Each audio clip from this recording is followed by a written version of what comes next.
All right, so you're getting ready for the IELTS speaking, right? And you want to like totally nail that part where you describe your city. Yeah, it's a big one. It can be, but we've got you. We took this super popular IELTS guide, Yeah. and we're going to like pull out all the best stuff to help you sound. Absolutely. Think of this as your secret weapon. Ready? Oh, I like that. Yeah. Secret weapon time. To sound natural and confident and ready to impress those examiners. Okay, so this guide starts off with a bunch of adjectives, but it's not just about saying like, oh, my city's big or busy. It uses words like tranquil. I don't know, is tranquil even like a city word? Well, I mean, you could say your city has quiet places, but tranquil is just more specific, right? Right. It's like you're showing the examiner that you understand the feeling of those spots, you know? Yeah, the vibe. Like maybe a park hidden away from all the noise. Yes. It's like you're painting a picture with words. Exactly. Imagine saying, my city has tranquil gardens where, Mm. and then you describe your favorite peaceful spot. Bam. Yeah. Plus points.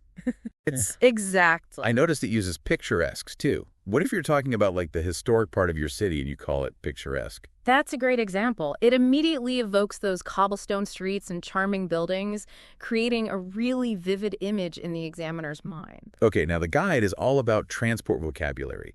Why are buses and trains so important when you're describing a city? Okay, so think about it this way. Transportation is like the backbone of a city. It tells you so much about its personality. Mhm. A city with a well-developed public transport system, for example, probably cares about sustainability. Makes sense. But on the other hand, if there's always traffic congestion, that hints at, well, a different kind of lifestyle, maybe a bit more stressful. So it's not just about getting around, it's about what that tells you about the city and the people who live there. Exactly. What about pedestrian-friendly? I love that term. Oh, yeah. Pedestrian-friendly suggests a city that's really designed for walking and just enjoying the streets. Imagine describing how easy it is to walk everywhere, how the streets are lined with cafes and shops. Yeah. It paints a very specific picture. Okay, every city has landmarks. Right. But the guide wants us to go beyond just naming them. Yeah. We see words like iconic and cultural hub, must see.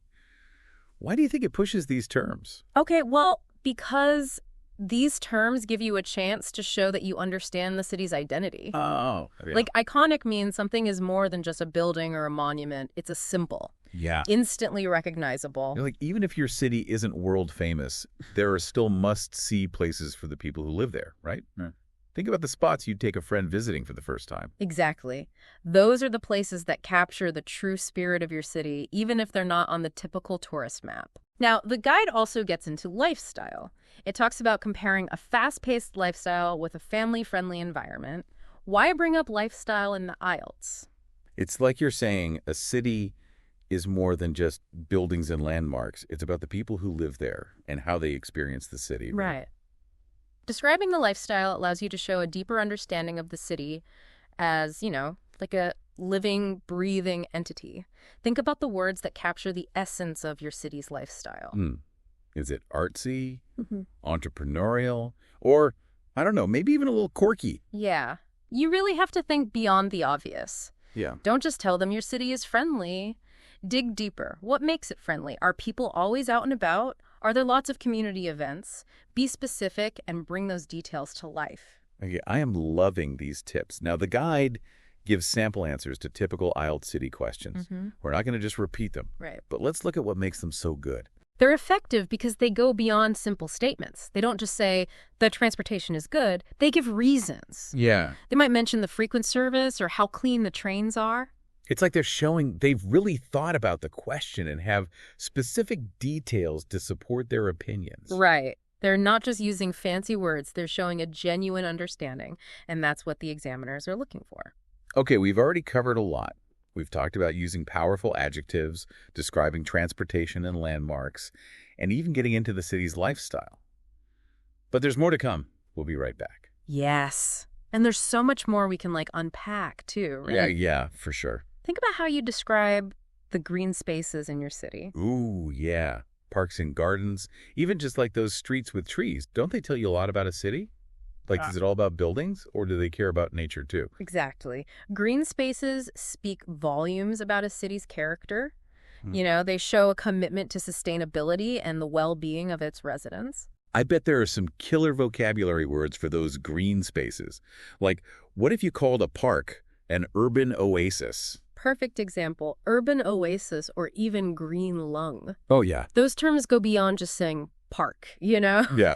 They evoke a sense of refuge, a place to kind of escape the hustle and bustle. See, listener, this is what I'm talking about. It's about choosing words that create a feeling, Exactly. an experience for the examiner. Right. Now, let's not forget about the cultural side of things. Right. What are the dominant cultural influences in your city? Are there any traditions or customs that shape daily life? Yeah, that's huge. Maybe your city is known for its amazing street art, or maybe it has a ton of music festivals. Those are great examples. It's about highlighting the things that make your city culturally rich and vibrant. Oh, and what about food? We can't talk about a city without mentioning the food. Okay, true. Is it a mix of different cuisines, or does it have its own special dishes? Food is such a fun way to describe a place. Oh, for sure. You can talk about street food markets or family-run restaurants or even those trendy fusion places. Yeah. And if there's a local dish that everyone knows, definitely mention that. Right. Like if your city has like a weird food that everyone loves, I don't know, like deep fried pizza on a stick. Yeah. Own it. That makes your city memorable. Exactly. Don't be afraid to inject some personality into your descriptions. The examiners want to hear your genuine voice. Speaking of making your city stand out, the guide talks about comparing your city to others. That seems tricky. It can be. How do you do that without going off on a tangent? Okay, so the trick is to focus on one or two key differences or similarities. For example, you could say, my city has a surprisingly relaxed vibe, even though it's quite big. It's totally different from the fast-paced energy of, and then you could name a nearby city. So you're not listing every single difference. You're choosing something specific that reveals something interesting about your city. Right. And that comparison should connect back to the things you've already talked about, adding another layer to your description. I bet some people are thinking, but my city is boring. There's nothing famous here. What would you say to them? Every city has its own unique charm. Mm-hmm. Instead of focusing on what it doesn't have, think about what makes it special to you and the people who live there.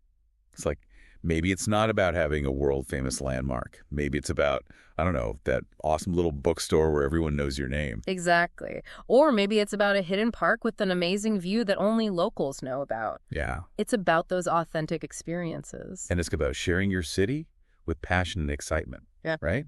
Because you're the expert on your own city. No one knows it better than you. Absolutely. Don't forget to add that personal touch. The IELTS exam is about communication and connection. Yeah. Share your experiences and let your personality shine through. So we've talked about what to say, but what about how to say it? Any tips on sounding confident and natural during the speaking exam? Practice, practice, practice. The more you rehearse talking about your city, the more comfortable you'll become. Yeah. Remember to vary your sentences, use a range of vocabulary, and just speak clearly. And don't be afraid to pause if you need to think. It's better to take a breath than to rush and get flustered. Exactly. Yeah. Even native English speakers pause sometimes. Mm-hmm. The key is to communicate your ideas in a way that's clear and engaging. Okay. We've talked about choosing the right words, so structuring your answers, and even how to practice. Mm-hmm. But there's one more crucial thing we need to cover. We haven't even talked about, like, the future of your city. Oh, yeah? You know, the IELTS folks, they'll probably ask about how your city is changing, right? Right. And what you think will happen next. That's a great point. They want to see if you can think critically about your city. Mm-hmm. Are there new buildings going up, new businesses? Yeah. Is your city trying to become, more environmentally friendly? It's like you become this urban expert, right? Yeah. Analyzing trends and making predictions. Maybe you think your city will be, like, super tech-focused in the future. Or maybe it's moving towards becoming, I don't know, more sustainable, like you said. Exactly. And even if you don't know exactly what will happen, you can still talk about the possibilities. Right. Maybe your city is dealing with, expensive housing. Mm-hmm. It's a common problem. That's your chance to brainstorm solutions. You could talk about, new types of housing, government policies, things like that. So, listener, while you're prepping for your IELTS, don't just think about what your city is now. Think about what it could be. Yeah. What are people hoping for? What are they worried about? Where do you see your city going in the future? Sharing your perspective on these things shows the examiner that you're truly engaged with your city, Yeah, you're not just reciting facts. Exactly. You actually care. Maybe you're excited about a new park being built, or maybe you're concerned about traffic getting worse. Talking about these things just makes your answers, more interesting and authentic. Okay, we've covered a ton of ground in this deep dive. We talked about finding those perfect words to describe your city, and we even talked about how to think critically about its past, present, and future. Any final words of wisdom for our listener before they go into their IELTS speaking exam? Remember, the examiner just wants to hear you speak clearly and confidently. You don't have to be super formal. Just relax, be yourself, and let your enthusiasm for your city shine through. I love that. Be yourself, be confident. You got this. Okay, listener, one last thing, and this is inspired by the IELTS guide. If you had to compare your city to one unexpected thing, what would it be? Is it like a beehive, always buzzing with activity? Or maybe like a calm lake reflecting the sky? Or maybe even like a constantly changing work of art? Think about it. It's a fun way to wrap up all the things that we've discussed. Good luck with your IELTS.